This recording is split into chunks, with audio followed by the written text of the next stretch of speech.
Welcome to the channel, everyone. My name is Nick. For those that are new to the channel, hopefully by the end of this video, you do become a subscriber. So we have been witnessing some pretty big moves happening around Congress, specifically around stablecoins. Now, we do know that RLUSD is making a lot of noise, especially as of late, but I do think that it's going to continue to grow. And I actually think that RLUSD is going to be, a lot more integrated into the US financial system than a lot of people are actually perceiving.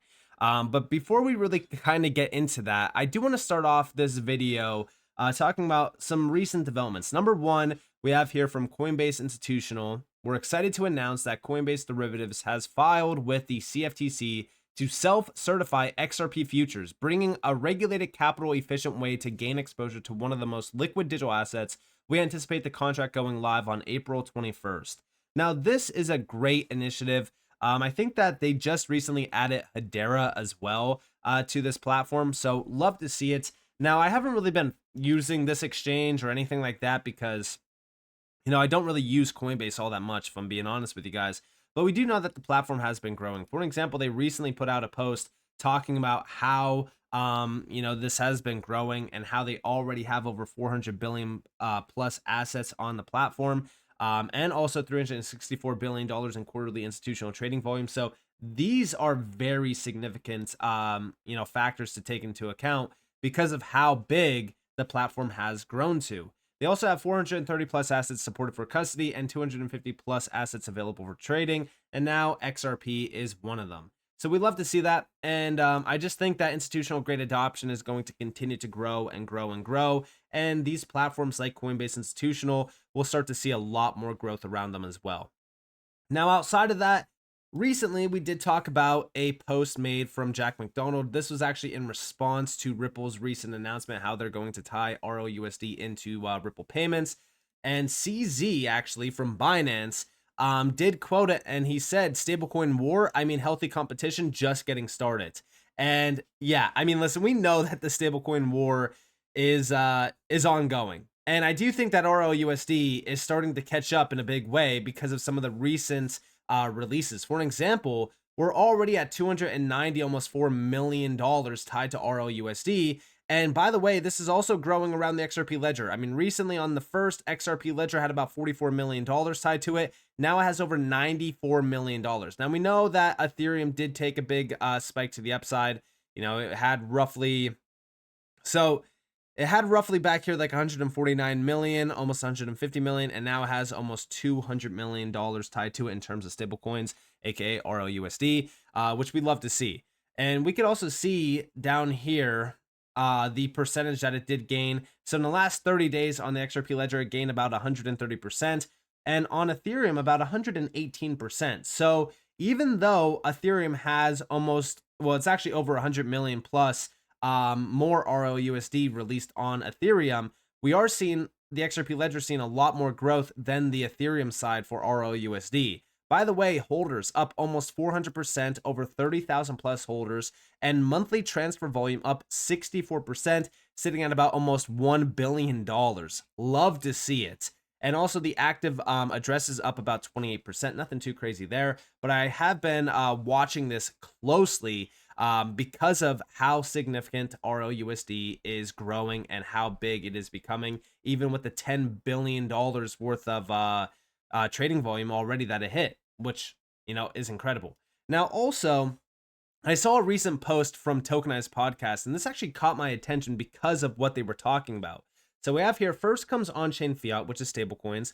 Then comes on-chain FX, multi-stablecoins, multi-currency. That's a big focus. We're going to talk about it here in a second.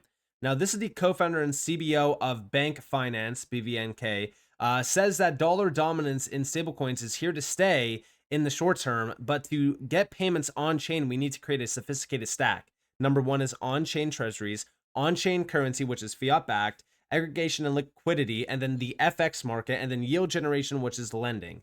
And then if we come down here and play this video clip, listen closely to what they're talking about. But I think it gets really interesting when you can put, both fiat currencies, or multiple fiat currencies on a blockchain with the right level of liquidity, where you move, payments fully on-chain and can do on-chain FX, and you can do kind of an execution through a DEX or something like that. So I think I'm excited to see if we head that direction. But today, I'm seeing it's super early days, and I guess my view for 25, 26 is still overwhelmingly dollar denominated. So yeah, I mean, we're obviously going to be seeing a lot of the stablecoins be USD backed essentially. But one thing that I have been noticing is that we're starting to see the euro side of stablecoins growing in a big way. Now, we know ROUSD is on the XRP ledger. So the XRP ledger already has a great USD stack behind it. But what about the other ones? Because if we're talking about the FX market, which is multi-stablecoins, multi-currency, the FX market is $7.5 trillion per day. And even back over here, if we think about what's going on with the stablecoin growth, 10 billion plus in trading volume already for ROUSD. But remember what Ripple has, stated. They already have 90% of the FX market tapped in. We know the USV stablecoin from Societe Generale will be rolled out on the XRP ledger in this year. They said 2025 for this. So there's a Euro stablecoin alongside a USD stablecoin, two of the biggest players around the FX market.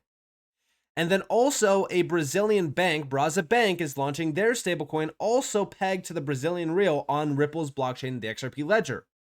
Again, another huge fiat currency on the XRP ledger.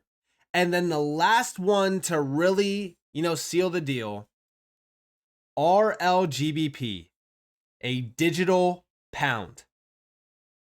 When we are thinking about this, the three main ones is a USD, Euro, and a pound stablecoin. If the XRP ledger has all three of those tapped in, the FX market on the XRP ledger will start to form. That means that the XRP ledger will be targeting a $7.5 trillion per day market. If we're thinking about that, that is a massive amount of money per year. Now, is the XRP ledger going to see all of that? Absolutely not. But we're talking about almost $2.8 quadrillion in terms of value moved per year that is starting to move on chain because of the tokenized fiat currencies, aka stablecoins, becoming a reality. Now, on top of that, we recently just saw a huge video clip from Young Kim, and we have stablecoins can not only help Americans grow their wealth, but also promote US values and leadership both here at home and around the world. I'm proud to join Rep. Brian Steele in introducing the Stable Act to create a framework to help us promote innovation and protect consumers. And if you guys did miss this, guess what? Yes, the Financial Committee passed the Stable Act. Final vote was 32-17. Stablecoin regulations are incoming. Big shout to Subjective Views. Here we actually have from the Financial Committee. We have the facts around the Stable Act establishes a regulatory framework for payment stablecoins, balances innovation with strong consumer protections, ensures the U.S. remains at the forefront of digital asset development, provides clear regulatory guardrails, and works to modernize the U.S. payment system. This is absolutely massive. And let's dive on into this video clip really addressing this. Thank you, Chairman Hill, for recognizing me to speak on this very important piece of legislation. I'm proud to be an original co-sponsor of the Bipartisan Stable Act, and I believe that it builds upon our long-standing principle of fostering innovation in America and sharing it with the world. This principle has endured for decades across Republican and Democratic administrations, and it has repeatedly been reaffirmed in bills passed by Congress. As I have met with industry experts and consumers, I am always left with one takeaway. Blockchain technology is the key to promoting social good here at home and internationally. Over the last 2 years, we have heard examples of stablecoins that reduce cross-border transaction fees by over 14 times. As a result, U.S. aid can be delivered more efficiently, and we can better uphold American values and interests around the world. Domestically, President Trump has made it clear that he wants to see the federal government take advantage of digital payments. Stablecoins could enable us to deploy aid to wildfire-afflicted communities in Southern California faster and with greater transparency. There are benefits of stablecoins for our country that we have not even begun to explore. That is why I was pleased to see the inclusion of an impact study in the amendment in the nature of a substitute offered today. The report that will be produced from the impact study will provide key findings on domestic and cross-border payments, benefits that stablecoins could bring to the global south, and how to reinforce the role of the US dollar as the world's reserve currency. At the end of the day, the Stable Act is focused on answering the question of how to build jobs and investment in America and spread American values across the world. Mr. Chairman, let me add one other point. The story of this country is the innovation sparked in garages and classrooms. Those of us in California have witnessed that firsthand with all the innovative companies that call our state home. The state charter pathway that is included in this bill would preserve that innovation by giving small companies access to a regulator tailored to their risk and size. I know some may fear the preparedness of state regulators to handle the stablecoin industry. However, these state regulators will work in lockstep with the Treasury Department to ensure that their regulatory frameworks are certified as consistent with those at the federal level. This dual pathway will be critical to fostering the type of innovation that has come to define our country. Mr. Chairman, I want to thank you and Mr. Stile for the hard work that you have both done on this legislation. I urge my colleagues to support this measure, and I yield back the balance of my time.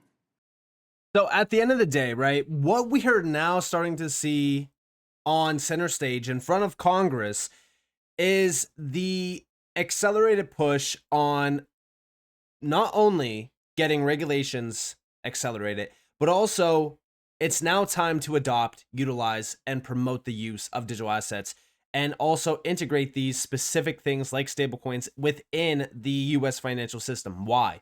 Because the overall amount of innovation, the growth around this space as well, not to even mention, right, the job growth. Like, think about how many jobs would, be open in the US now if we had all of these big innovations thriving in the US. I mean, crypto exchanges themselves are hiring hundreds of thousands of, employees.